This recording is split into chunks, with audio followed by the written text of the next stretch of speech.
गाड़ी की fuel average पे कि गाड़ी की फ्यूल एवरेज को किस तरह से बेहतर किया जा सकता है।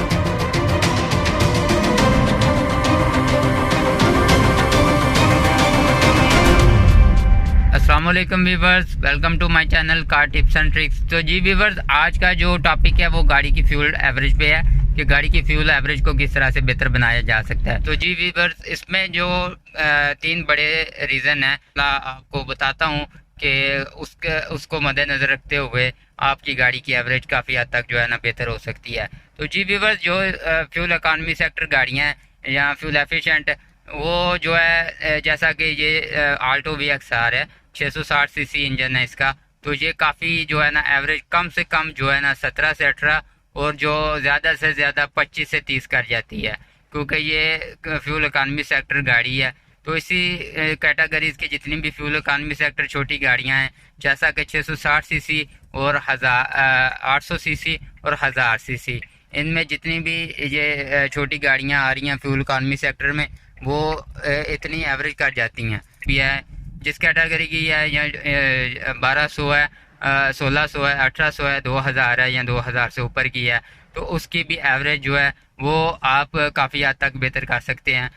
इतनी एवरेज तो नहीं बेहतर कर सकते, क्योंकि जितनी फ्यूल इकॉनमी सेक्टर गाड़ियाँ, छोटे इंजन जो है वो दे रहे हैं, क्योंकि वो आपकी गाड़ी और आपकी गाड़ी के इंजन पे डिपेंड करता है। तो जी व्यूअर्स, इसमें पहला रीज़न तो ये है कि आपकी गाड़ी का जो टायर प्रेशर वो जो है ना वो चारों टायरों का आपने चेक कर लेना है कि किसी में कम तो नहीं, किसी में ज़्यादा तो नहीं। हवा का जो प्रेशर है टायरों का वो बराबर होना चाहिए, ठीक है, जितना कंपनी रिकमेंड करती है। आप ड्राइवर साइड पे गाड़ी के एज पे एक लेबल लिखा होता है, उस पर भी आपको गाड़ी के टायर प्रेशर के बारे में बताया गया होता है, या गाड़ी पे भी आपकी हवा जितनी आपका टायर रिकमेंड करती है गाड़ी, उस पर लिखा होता है कि इतने हवा जो आपके टायर के लिए रिकमेंडेड है।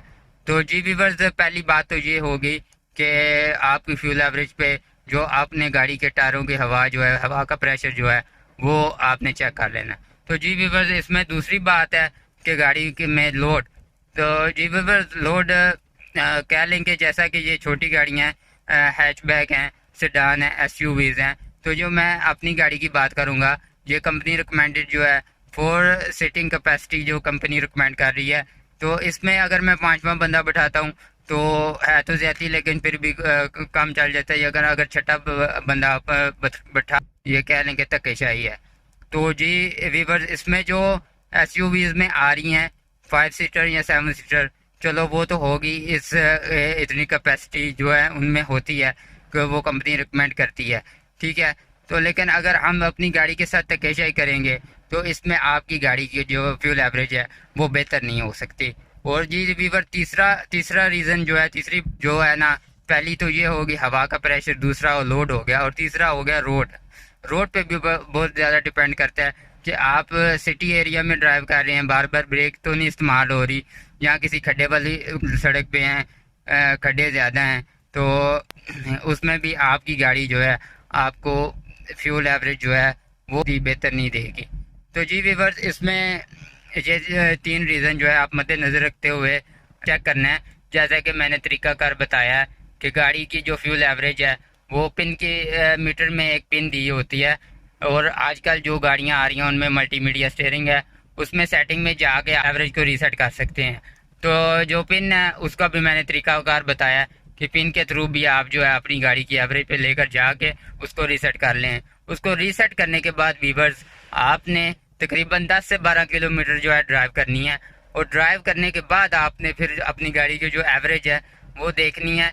तो इंशाल्लाह जो 3 रीज़न मैंने बताए हैं, अगर आप क्लियर हैं तो आपकी गाड़ी की एवरेज काफ़ी हद तक बेहतर हो सकती है। क्योंकि जो मैं अपनी इकॉनमी सेक्टर गाड़ी की बात करूँगा, इस कैटेगरी में जितनी भी इकॉनमी सेक्टर गाड़ियाँ हैं उनकी फ्यूल एवरेज जो है वो, अगर सारा जो मैंने रीज़न बताए हैं इनसे अगर वो मतलब बिल्कुल क्लियर है, तो वो जैसा कि मैंने बताया कि ये तो वैसे भी 660 सीसी है, तो मुझे कम से कम भी जो है ना वो 17 से 18 दे रही है, और ज़्यादा से ज़्यादा हाईवे पे, मोटरवे पे, यहाँ किसी साफ रोड पे मैं ड्राइव कर रहा हूँ तो उसमें मुझे ये गाड़ी जो है मुझे 25 से 30 कर जाती है।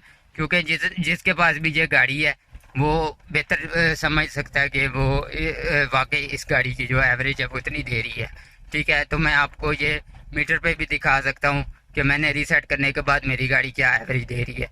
तो इसी तरह व्यूअर्स जो हजरात जो भाई ड्राइवर हजरात का यही सवाल होता है कि यार गाड़ी की जो एवरेज है वो बेहतर नहीं है। तो इसमें ये जो 3 रीज़न मैंने बताए हैं, अगर ये क्लियर है तो इंशाल्लाह आप ज़रूर ट्राई कीजिएगा। तो आपकी गाड़ी की एवरेज जो है ना, आपकी गाड़ी के हिसाब से जो है ना वो एवरेज जो है बेहतर होगी। कि अगर आप तो फ्यूल इकॉनमी सेक्टर गाड़ी है, आपके पास छोटे इंजन की है, तो फिर तो उसकी इतनी होगी जितनी मैंने बताई है कि जितनी मेरी गाड़ी कर रही है। तो अगर इससे बड़ा इंजन है, 1200 है, 1600 है, 1800 है, या फिर 2000 है या 2000 के ऊपर की है, तो फिर व्यूअर्स उसमें जो है ना वो आपको आपकी गाड़ी के हिसाब से ही एवरेज जो है वो सेट होगी। तो इंशाल्लाह मैं उम्मीद करता हूँ कि ये वीडियो जो है काफ़ी आपके लिए काफ़ी हेल्पफुल होगी। तो इसी तरह जो नेक्स्ट जो टॉपिक है वो टायर रीडिंग के बारे में मैं इंशाल्लाह आपके साथ शेयर करूँगा कि टायर के ऊपर जो नंबरिंग होती है उसको कैसे रीड किया जाता है। तो इंशाल्लाह फिर होती है मुलाकात। आज के लिए मुझे